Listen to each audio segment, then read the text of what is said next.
Hello everyone, कैसे आप सब लोग। उम्मीद है कि आप सब लोग अच्छे होंगे। तो हमारा जो डीएसएसबी ने आंसर की है वो रिलीज कर दी गई है हमारे पीजीटी फिजिक्स की।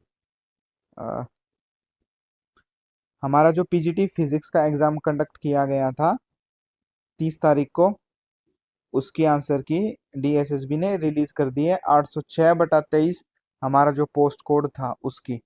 अब हम सबसे पहले बात करते हैं जो हमारी अटेंडेंस थी। अटेंडेंस जो हमारी रही है वो रही है, अगर हम बात करें तो पहली शिफ्ट में थे 2400, अ, लगभग 80 कैंडिडेट के आसपास, और दूसरी शिफ्ट जो हमारी थी उसमें 2477 नंबर ऑफ कैंडिडेट थे। जो अपीयर होने वाले हैं यहाँ पे 630 थे, यहाँ पे 658 थे।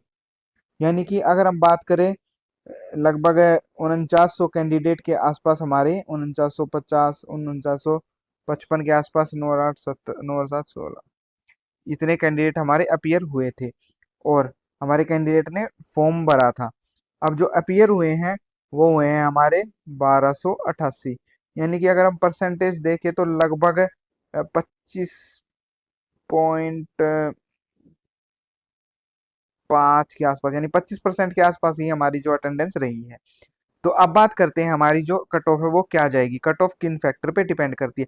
सबसे पहले तो नंबर ऑफ सीट की मैं आपको बता देता हूँ कि हमारी जो नंबर ऑफ सीट है वो कितनी गई है। अब कितनी रही है, वो बाइनरी डिजिट में रही है, किसी को कोई ज्यादा उम्मीद थी भी नहीं है। सबसे पहले डीओई की बात करते हैं, मेल, फीमेल, और लास्ट में हमारी जो आती है एनडीएमसी की सीट्स। तो UR category, OBC category, SC category, ST category, ये 4 कैटेगरी थी। अगर हम नंबर ऑफ सीट का डिस्ट्रीब्यूशन देखें, 1 1 2 0, राइट, शायद ये भी 1 1 2 0, और एक सीट हमारी यूआर कैटेगरी में एनडीएमसी में थी, बाकी कोई सीट यहाँ पे थी ही नहीं। अब नंबर ऑफ सीट कम होने की वजह से कंपटीशन कितना ज्यादा बढ़ गया है। तो अगर हम ध्यान से देखें तो हमारी जो टोटल नंबर ऑफ सीट थी वो लगभग 12 13 के आसपास थी। अगर हम कैटेगरीज को, हॉरिजॉन्टल को सिर्फ काउंट करें, वर्टिकल को हटा दे, तो यानी कि 12 सीट पे आपका जो कंपटीशन है, नंबर ऑफ कैंडिडेट ने फॉर्म भरा था वो लगभग 5000 थे। 4900, 49 58 जो अब मैंने बताया, लगभग इतने कैंडिडेट थे, 49 56। लेकिन जो अपीयर हुए थे वो 12 सीट के लिए लगभग 1288 कैंडिडेट अपीयर हुए थे। यानी कि हर 100 में से एक बंदा सेलेक्ट होगा, यानी कि बाकी 99 बंदे रिजेक्ट होंगे, जिस वजह से कट ऑफ बहुत हाई जाने वाली है।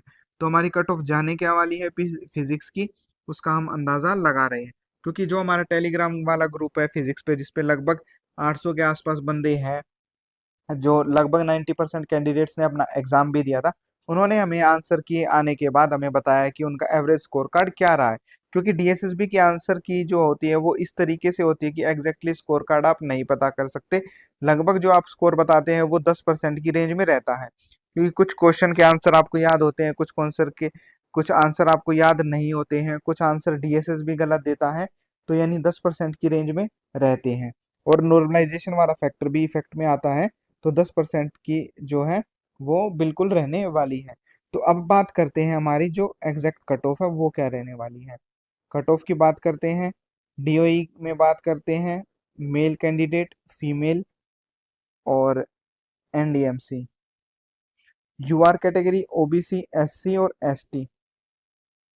जो हमारी एक एक सीट है उनके लिए यूआर कैटेगरी में जो कट ऑफ है वो 215, ओबीसी कैटेगरी की 210, एससी कैटेगरी की 195, और एसटी कैटेगरी की कोई सीट है ही नहीं कहीं भी, राइट। और अगर हम फीमेल कैंडिडेट की बात करें तो ये 208, ओबीसी कैटेगरी की बात करें तो 206, और एससी कैटेगरी की बात करें तो 192। और अगर हम एनडीएमसी में यूआर कैटेगरी की एक ही सीट थी तो वो भी 215। यानी कि इसमें नॉर्मलाइजेशन का फर्क रहेगा, क्या एग्जैक्ट यही कट ऑफ नहीं जाएगी, नहीं नहीं, इसमें 10 नंबर तो नॉर्मलाइजेशन में, क्योंकि हमारे 2 शिफ्ट में एग्जाम लिया गया था तो 5 से 10 नंबर वहां पे वेरी करेंगे। दूसरा, कैंडिडेट को एग्जैक्टली स्कोर उनका याद नहीं है तो वो भी इफेक्ट पड़ेगा।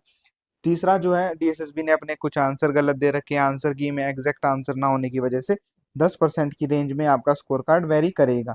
यानी कि 10% तो वैसे भी करेगा, क्योंकि 10 नंबर का तो नॉर्मलाइजेशन में ही इफेक्ट पड़ेगा। तो अगर आप अपने मार्क्स के 10% की रेंज में है, 10%, अगर आपके 215 तो आप सेफ तो हैं ही। 10% का रेंज का मतलब है लगभग 20 नंबर कम। यानी कि अगर आप ओबीसी कैटेगरी, जनरल कैटेगरी में हैं, और 195 की रेंज में हैं, तो आप अपना सिलेक्शन के बहुत क्लोज होने वाले हैं। क्योंकि हमारा हर कैंडिडेट का 100 जितने भी आपने देखा सेक्टर 62 में फ्लोर थे, हर फ्लोर से 1 से 2 कैंडिडेट मैक्सिमम सेलेक्ट हो पाएगा। यानी कि भीड़ देखिए, है ना। तो ये हमारी आंसर की थी, और मैंने अपना स्कोर कार्ड जो भी बना वो बता दिया कैंडिडेट्स का।